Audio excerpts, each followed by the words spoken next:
Today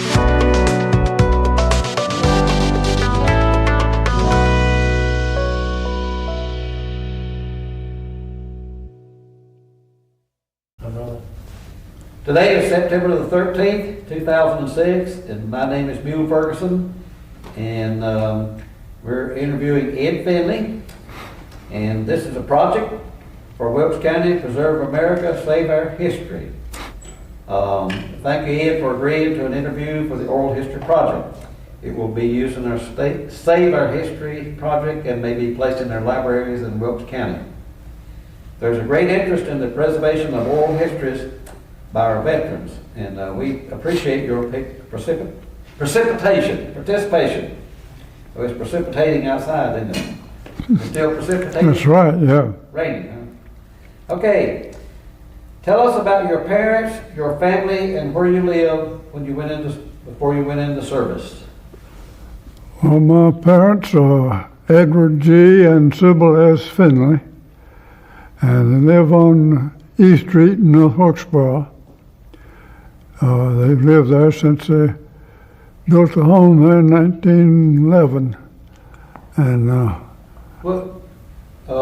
did you have a job before you went into service? When I went in service, I worked for Meadows Mill Company. Yeah. Are they the people that made the sawmills? That's right. Well, when I was a young kid, I used to help my grandpa at the sawmill. Yeah. Sometimes I was off there, and I always swore if I ever found a man that made them mills, I'd shoot him. I was a little store. Yeah. But anyway, how old were you when you joined? Did you join or were you drafted? Well, I was in reserve, and I was called to active duty. And you were how old? I think I was about 21. Okay. What was it like going away from home the first time? I don't remember. Had you been off to college before? I finished college in 1937. Where did you go to school? Pardon, I went to Davidson College. Okay. Where did you take your basic training? Well, we took ROTC, and we went to Anderson, Alabama one summer. And that's 6 weeks there. And then when I finished Davidson, I was commissioned as second lieutenant in the infantry. So, where did you serve while you were in there? Well, you see, when I finished school, I was in reserve, and I had active duty for 2 or 3 tours before it was called active duty.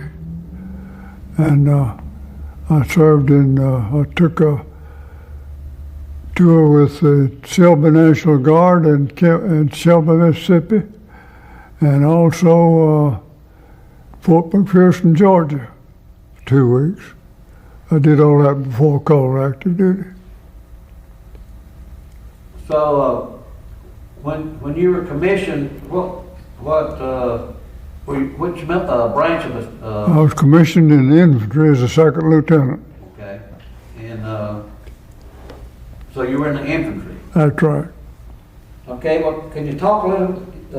You did serve in the war, right? Yeah. Okay. Where did you serve? I was called to active duty in June 1941, and I was sent to Orlando Air Base.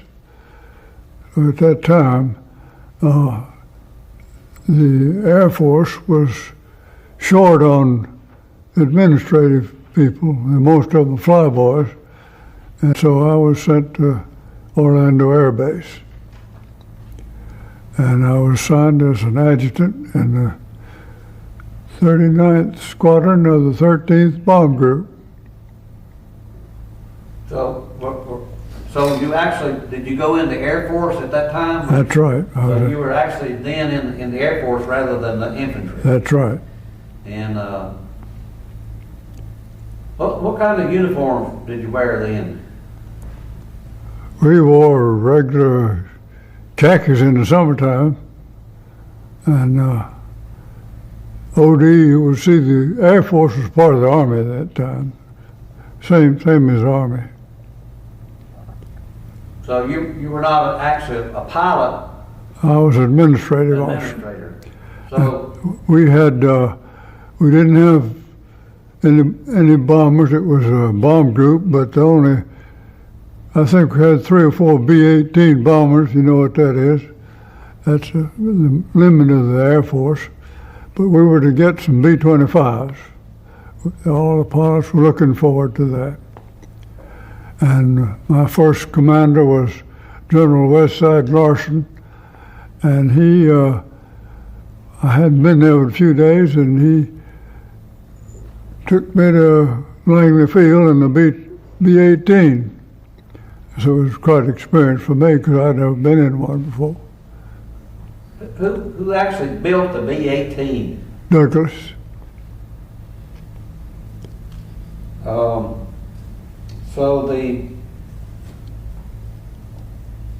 actually the pilots were the one that wore the pink pants, right? So you didn't get to wear the pink pants. Yeah, all the officers did. Oh, they did. So you actually had the pink pants. All the officers. You ever get kidded about that? No, I didn't. Do you still have that uniform? I may have. I don't remember what color. Say it changed before the war's over. Had different. Well, if you can't find them, they sell them in Orvis. I'm gonna order me a pair. Do they? Yeah. So you want me to order you a pair? No, don't order me some. I've got them. Still got them, I think. Okay. He's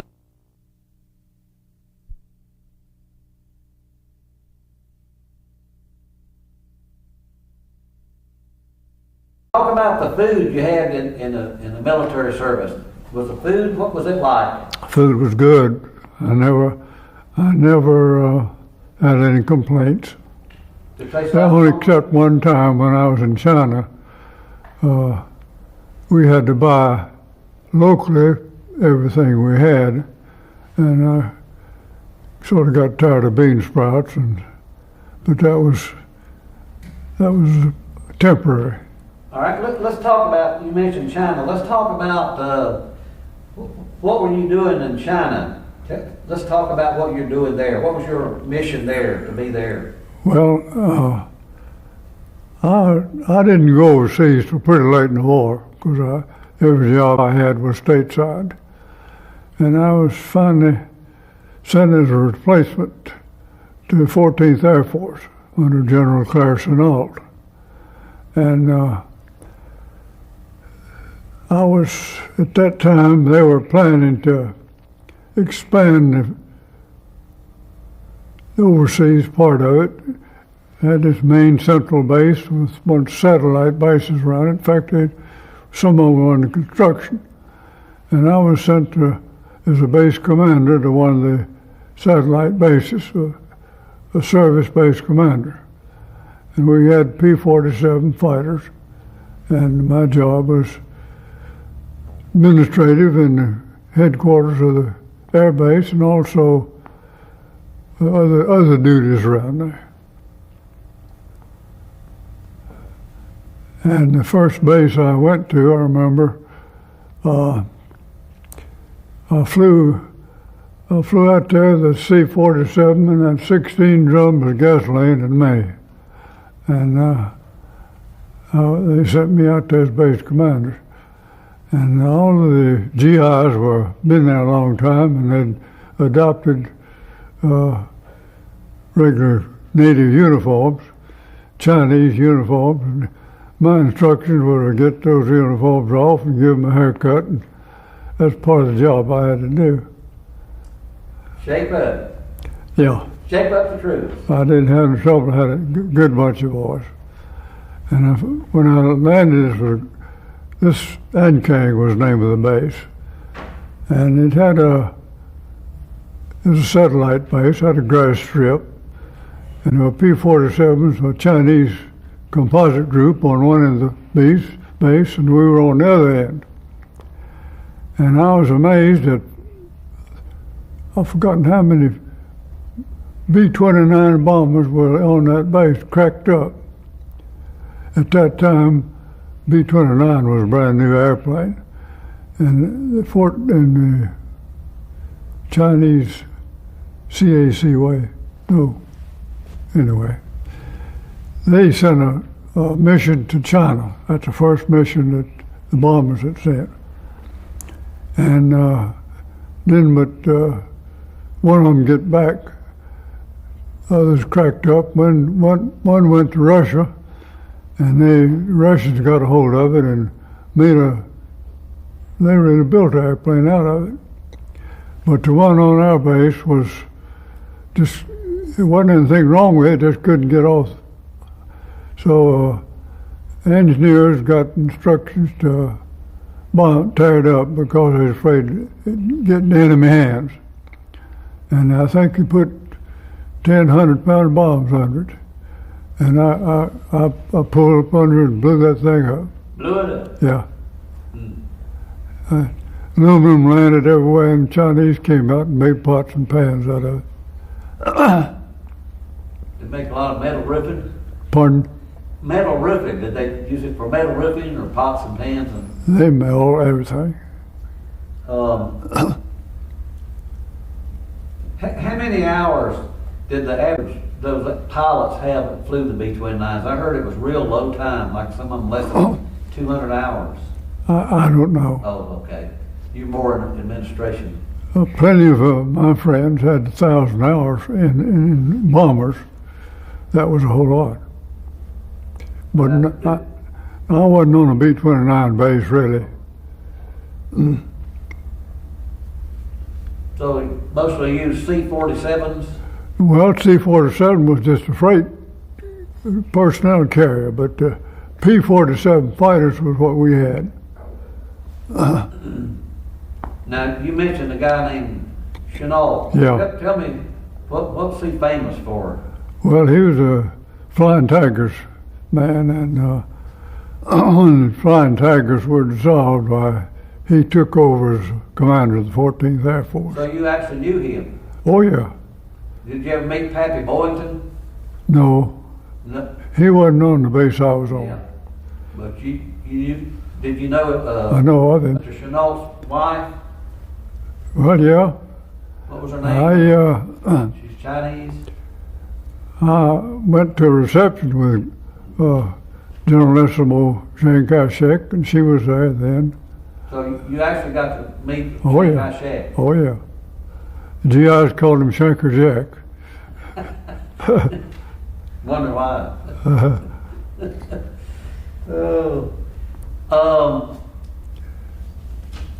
Tell me some other stories, interesting stories about when you were in China. You got any interesting stories you can talk about? See, I wasn't over there for about a year. I was there when he dropped the bomb. So. All right. There's some questions on that, and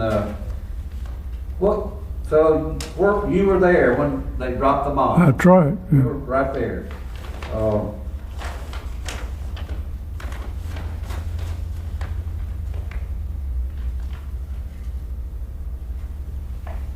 are we at here?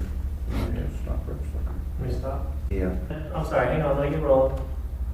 I say one of the most interesting experiences I had was when the Anti-Submarine Command was assigned part of the Navy to do coastal patrol, and we had B-25s and B-24s doing surveillance on the coast up in New England, and that was the most interesting tour I ever had. So you actually worked with the Navy? Yeah. And they set up these bases all the way from Gander, Newfoundland, all the way down to Florida. And they were spaced so far apart. And just like the British Coastal Command, these missions would come back in, and if the weather was right, they'd come back to Westover. If they're not, they'd go down to somewhere else. And we brief them just like you do in British Coastal Command. And my job was to interrogate the crews, and then brief them when they got back and make a report on We did cryptographic work. What kind of planes were the Navy using? The Grumman? No, I'm not sure what they had that time. Did you ever have any, a lot of times the military, the different branches would fight each other. You didn't have no problem with it. No, we didn't have any. So, Like when the submarine menace got calmed down, of course they cut it off, and my outfit was sent to the South Pacific. But they kept me back, and I went to 90 Church Street in New York, the Bomber Command headquarters, and we trained bomber crews for overseas. And that's my job as intelligence officer. well, let's go back to China now. Did you ever have anything to do with flying merchandise across the hump or anything? I went across the hump twice. That's the only way we could get in there. So, but did you have anything to do with No, flying and stuff across the hump? no. I think Ray Stroud, Ray, that's one of his jobs. Yeah, Okay, so it's Ray. Yeah, it's a shame we couldn't have interviewed him, but yeah. I think the Wilkesboro people got him. So tell me what you were doing when you heard that they dropped the bomb. Where were you at? I was at Sion Air Base. It was in North China. I was the base commander of Sion. And of course, we all knew about it. There's big news everywhere. What was your reaction? Well, like everybody else, we were glad to finish the war.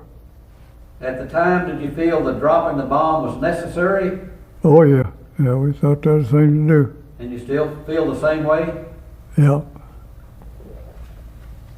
Okay, what is your reaction to recent efforts of Japan to portray themselves as victims in World War II? To do what? What do you think about the Japanese? They're recently trying to say that they were victims of World War II. Well, I didn't think much about it. So what they're saying is that they were on the verge of surrender and that dropping the bomb was totally unnecessary. Do you believe that? No, that's probably so. I mean, they weren't ready to quit, I don't think. What were your reactions when you learned the war was over? Well, like everybody else, we were relieved. And where were you at that time?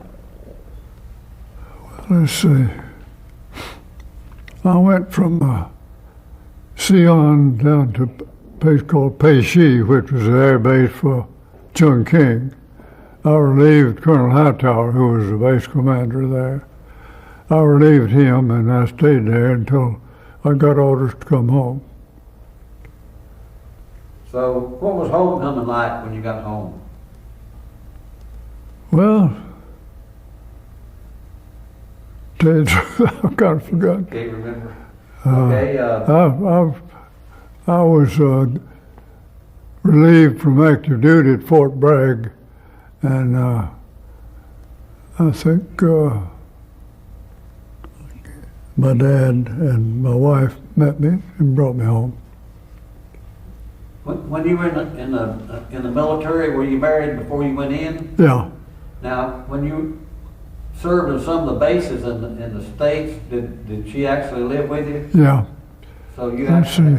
I got married in 1942, so I was in a while before I got married. Mm-hmm. I know I Westover, Massachusetts, out of Springfield, and I got leave to come home and get married. She lived in Monroe, but my leave was canceled. I didn't get to come. She had made arrangements for the wedding, and of course she was disappointed. But I finally made it, and I flew down to Greensboro on a B-24.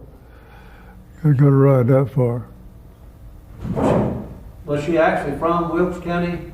No, she was from Union County. Union. Yeah. Did you meet her in college or? No, she came up here working for Farm Security. That's where I met her. So, I'm sure you had a job when you got out of, you got your own job back. I went to work for Venezuela Company. I worked for there 53 years. Since you were one of the owners. Yeah. They did give you a job back, though. Yeah. But they did it reluctantly. It wasn't an easy job. What else did you build over there that was famous? Well, they built more grist mills, stone burr mills than anybody else, and hammer mills. I was there while the hammer mill was being developed. I had a part in that. And we redesigned everything from the wood frames up to metal and hydraulics. It was quite an experience. Now, what was the other? There was another one that was back in the old days. What was the name of that mill? There was another mill. Oh, there were several of them. Well, In right after World War I, grist mills were a heyday for the company. And there were, I don't know how many companies making them. Sprout Waldron in Pennsylvania made them, and what about the local company, the Williams? yeah, there was Williams made one, and of course the old man Meadows out at Poor's Knob had the first one. He designed the vertical stones, and then the local businessman bought him out. So that would be your dad, and who else was in on that? Well, my dad and his brother ended up with it, but several businessmen went together and bought it. J.D. Moore was one, and So actually, Mr. Meadows was the guy from Moravian, and Yeah. they bought the Preacher Meadows. the lights. Yeah. Okay.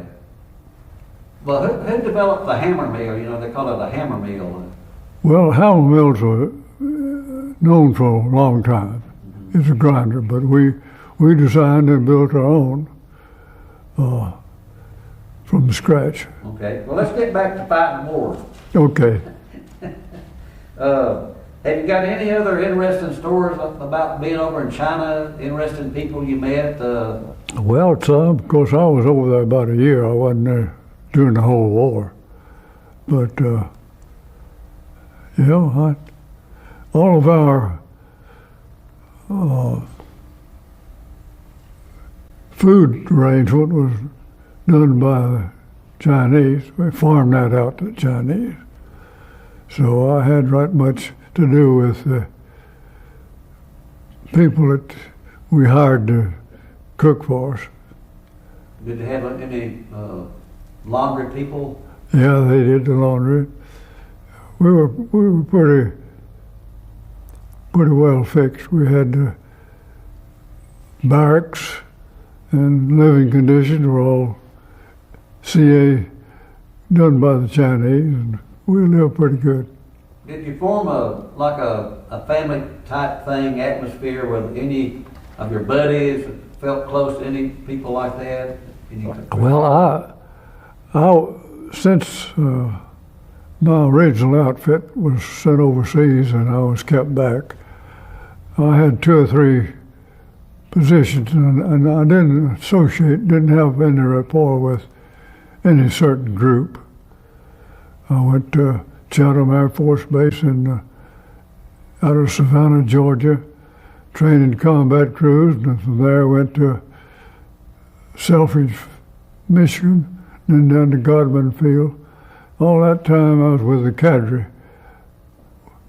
We had a 477th Bomb Group that Ms. Roosevelt engineered, and I was part of the cadre that trained those people. But that was all stateside. And overseas, why, we had a lot of coming and going. I had one as a base commander. I had a recreational officer and a chaplain and everything. And I remember one of them was Earl Meadows. He was a Olympic pole vault champion. They sent him out there as a recreational officer, but he didn't stay long. he didn't like it.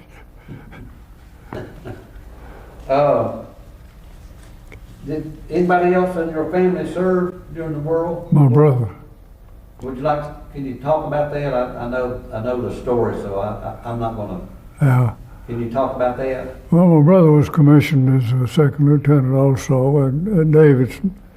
And I think, I'm not sure when I was overseas when he was called to active duty. And he went in as an infantry officer and served at several bases. Finally out in Oregon, and before he sent overseas. And he,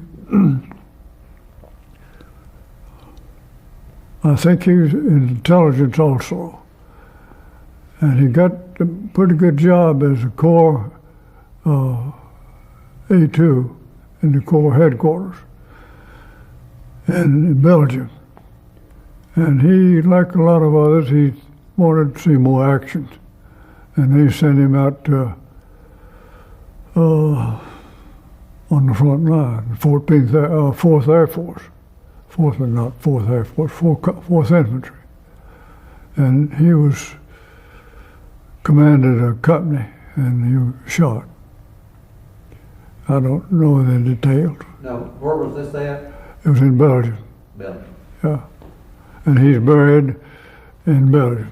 Did you ever have any close calls while you were in the military?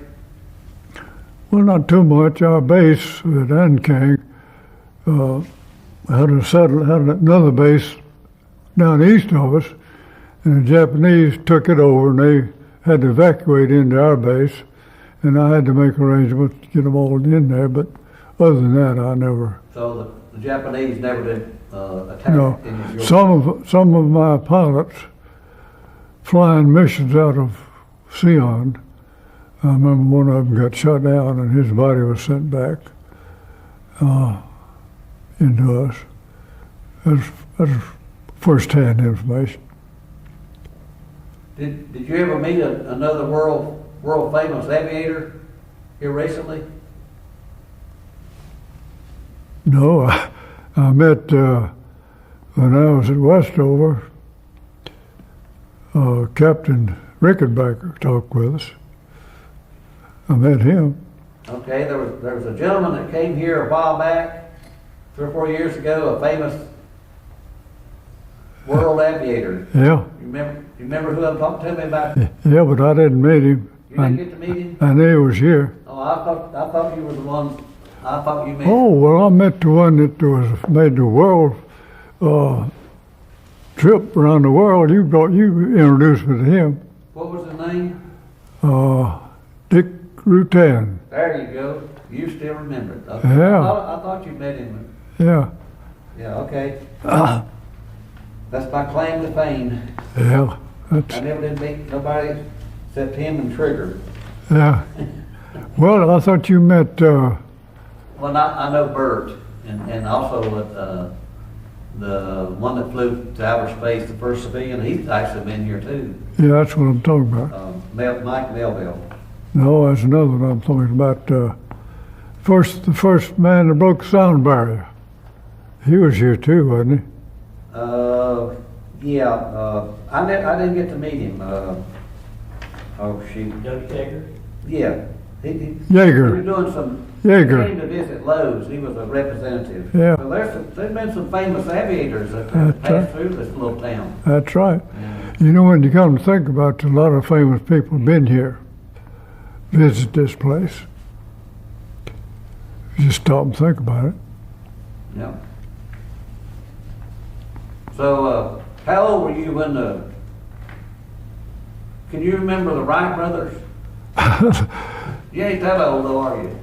Well, let's see. When was that year? What year was it? 19, was it? I was born in 1916. Well, 15, 17. 27, wasn't it? I'm not sure. 1927? No, 1903, I think. He did fly in missions. Hold on just a second. they let these second lieutenants take these C-47s from different places, and I remember being along one time, and they couldn't get into the base somewhere or other, and I had to tell that fellow where to land in a taxi strip. Okay, that's one of your memories. Now, have you got any other memories, best memories of your aviation service? Well, I could think about it. I can't right now. Nothing, any humorous stories you can tell me? Well, none that I'd want to repeat, I don't believe. Well, what kind of a guy was Chenault? Was he a good guy to work for, or was he a... Well, he's a pretty good leader, and I know he came into my base one time and I had a little trouble. The gasoline had to be divided out with the fighters in 2 or 3 ways, and I was just a major at the time, and I needed more help to help resolve that because it had Colonel Cellini and Colonel Randall were over me, and they had charge of their airplanes. So General Chenault came in there and sat down at my desk, and he told those fellows what he wanted to do. And he talked about the Japanese. He said that we're going to put the fair guard in them. And so he was telling them what it's all about. Any other humorous stories about Chenault? No, I wasn't associated with him too much, but I do remember that time. Did he ever talk about being in the Flying Tigers? Any stories about that? Yeah, when I was at sea on this fella, they sent a pilot in there that was going to write a book named Robert. Road got it as my co-pilot. What is his name? Oh, I can't remember his name. Anyway, he roomed right next to me, and he's writing a book. Oh, I can't call his name right now. You know what I'm talking about. He was in the paper here recently about something. Yeah, they've had 2 or 3 reunions of the Flying Tigers, and he's always been there. Robert Scott. Robert L. Scott. Was he from North Carolina? Could have been, I don't remember. I know one of the guys that dropped the bomb. Yeah. Did you ever meet any of those guys? No, I never. Actually, was a navigator where he's from Moxville, wasn't he? Yeah. No, I never did meet them. They flew out of the Pacific Islands. Right. Now, was Max Freeman a B-29 pilot? Wasn't he a B-29 at the end? I don't know whether it was or not. It might have been after the war was over. He was in the National Guard or some Air Force. But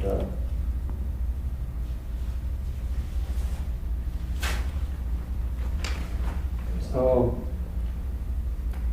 Stop for a second. Our living conditions were about the same.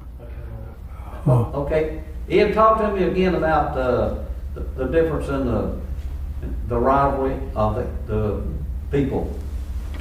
I didn't catch that, but the flying officers, of course, they had an advantage because that was their job. But I didn't find that. We were just good buddies, just all of them.